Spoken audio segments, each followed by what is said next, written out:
Hey guys, if you're wondering how old you need to be to work with Uber Eats, today's video I'm going to show you some information requiring the age limit and also other requirements.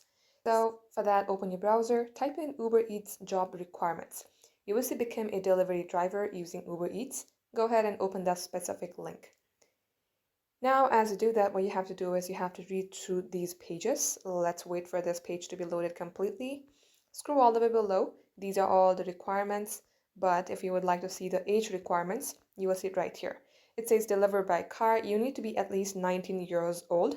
You need to have two-door or four-door car. And likewise, you also need to have a valid driver license in your name and submit your social security number for us to run a background screening.